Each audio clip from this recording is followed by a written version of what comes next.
나눔가족 여러분 반갑습니다. 오늘 말씀은 요한일서 서신의 본론의 두 번째 부분과 마무리 인사 부분입니다. 앞에서는 계명과 행하다라는 단어가 반복되면서 서로 사랑하는 삶을 살고 진리 안에서 행해야 된다라고 말씀했죠. 그러나 오늘 말씀에서는 속이는 자, 적 그리스도 등으로 묘사되는 제3의 인물이 나타나고 있습니다. 이는 교회 밖에서 교회 안으로 영향을 미치려는 거짓 교사를 가리키는 말입니다. 그들은 예수가 육체로 오신 것을 부인하고 그런 거짓을 가르치는 사람들이죠. 저자는 수신자들에게 이들의 영향력을 조심할 것을 당부합니다. 초대교회 당시에는 거짓 교사들이 영향력을 미칠 수 있었던 배경이 있었습니다. 그것은 당시에 순회 전도자들이 있었습니다. 지역교회는 그들을 영접해서 말씀을 듣는 관습이 있었죠. 거짓 교사들은 이런 환경을 악용해서 거짓 가르침을 교회 안에 퍼뜨려 왔던 것입니다. 이런 모습은 사도 요한이 섬기던 교회뿐만이 아니라 갈라디아의 교회의 경우처럼 바울이 섬기던 교회에서도 나타나고 있었습니다. 그러니 초대교회에서 이런 모습은 여기저기서 광범위하게 나타난 보편적 모습 중 하나였다 할 수 있겠습니다. 저자는 그 거짓 교사를 적 그리스도라 칭하고 있습니다. 그리고 그들을 철저하게 조심하고 각 가정과 교회에서 영접하지 말라고 당부합니다. 미혹하는 자가 세상에 많이 나왔으니 이는 예수 그리스도께서 육체로 오심을 부인하는 자라. 이런 자가 미혹하는 자요 적 그리스도니 너희는 스스로 삼가 우리가 일한 것을 잃지 말고 오직 온전한 상을 받으라. 지나쳐 그리스도의 교훈 안에 거하지 아니하는 자는 다 하나님을 모시지 못하되 교훈 안에 거하는 그 사람은 아버지와 아들을 모시느니라. 받은 복음의 교훈 안에 머물고 진리 안에 거하는 일은 아버지와 아들의 사귐 가운데로 들어가는 일이죠.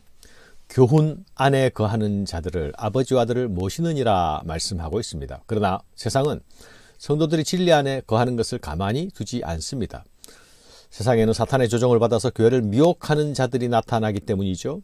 이는 종말의 때를 사는 성도들에게 나타나는 당연한 현상 중 하나입니다. 종말은 곧 미혹의 시대이기도 하기 때문이죠. 주님이 오실 때가 가까울수록 사탄은 이런 일에 더욱 박차를 가할 것입니다. 예수 믿는 성도들과 교회를 넘어뜨리기 위해서이죠. 초대교회 당시에는 예수 그리스도의 성육신을 부인하는 자들을 통해서 미혹했다면 각 시대마다 다양한 형태로 복음의 진리는 공격받고 있습니다. 진리와 비진리를 구분할 수 없도록 교묘히 포장하고 또 인간의 욕심을 파고들어서 자극합니다. 오늘날 한국교회 이단들이 득세하는 것도 성도들이 복음 그 자체보다 세상에 속한 것들에 대한 관심이 더 많기 때문인지도 모릅니다. 교회에 다닌다고 하면서 복음의 기본 진리도 모르는 것은 결코 자연스러운 일이 아닙니다. 그리고 용납되어서도 안 되는 일입니다. 그러나 어떤 교회에서는 한 사람이 복음의 진리를 아는 일보다도 그냥 교회의 일원이 되는 일에 더 관심을 보이기도 합니다. 이런 분위기들은 사탄이 거짓 진리를 퍼뜨리고 심을 수 있는 모판을 마련해 주는 꼴이라 할 수 있을 것입니다. 서신에서 사도는 각자 자기 자신을 잘 살펴보고 그래서 자신의 수고가 헛되지 않게 해달라고 당부합니다. 너희는 스스로 삼가 우리가 일한 것을 잃지 말고 오직 온전한 상을 받으라. 그래야 주 예수 그리스도 앞에 설 때에 하늘의 상을 받을 수 있으리라 말씀합니다. 이 상은 믿음을 지키는 자에게 주시는 구원의 상이라 할 수 있겠죠. 진리와 거짓을 가르는 기준은 오직 그리스도에 관한 교훈입니다. 그리스도의 계명을 고리타분하게 여기거나 독선적으로 여기는 자들은 이미 경계선을 넘나들고 있는 자들일 수 있습니다. 누군가가 와서 그 부분을 흔들어 버리면 넘어질 준비가 되어 있기 때문입니다. 특별히 오늘날과 같은 포스트 모던 시대의 교회는 이런 위협 속에 놓여 있기도 합니다. 다양성과 상대성의 눈으로만 보면 성경의 주장은 고리타분하고 독선적인 주장으로 느껴질 수 있는 것이죠. 우리가 복음의 진리를 가지고 현대의 사조를 바라볼 수 있는, 분별할 수 있는 눈을 가져야 할지, 아니면 우리가 현대성의 눈을 가지고 복음의 진리를 바라보아야 할지 사이에서, 그 어느 지점에서 우리는 경계를 넘나들고 있는지도 모르겠습니다. 그런 의미에서 예수 그리스도의 복음은 클래식이라고 할 수 있습니다. 아주 오래된 새 것이죠. 2000년 동안 고백해오던 그 주님을 오늘 우리도 믿고 고백하는 것이 아닙니까? 사랑하는 여러분, 사랑이란 포장지에 쌓여 있다고 해서 다 사랑인 것은 아닙니다. 진리를 벗어난 사랑은 도리어 죄가 될 뿐입니다. 십자가의 사랑은 하나님의 공의와 함께 완성되었습니다. 오늘날 사랑이란 이름으로 다시 복음을 왜곡시키는 일들을 경계해야 할 것입니다. 누구든지 이 교훈을 가지지 않고 너희에게 나아가거든 그를 집에 들이지도 말고 인사도 하지 말라. 그에게 인사하는 자는 그 악한 일에 참여하는 자임이라. 서로 사랑하라던 장로가 그리스도의 교훈 밖에 있는 자들은 집 밖에 들이지도 말고 인사도 하지 말라 말합니다.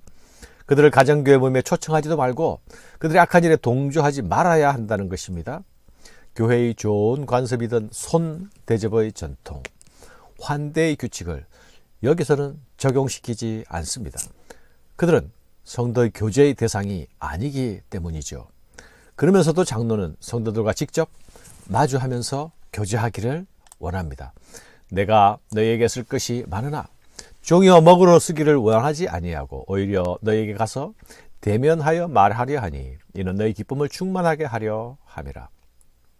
지금은 편지를 쓸 수밖에 없는 상황입니다. 그러나 이런 교제는 대면하여 나누는 교제와 비길 수가 없습니다. 장로는 성도의 더 큰 교제의 기쁨을 맛보기를 원합니다. 대면하는 교제를 통해서 진리와 사랑을 직접 나눔으로써 흔들리는 공동체를 든든히 세우기를 원하고 있기 때문이죠. 사랑하는 여러분, 오늘날 교회는 범람하는 미혹의 소식들 가운데 서 있습니다. 우리를 넘어뜨리는 적들이 숨어 위장하고 있습니다. 환대와 경계 사이, 배제와 포용 사이에서 분별하는 지혜가 요구됩니다. 감사합니다.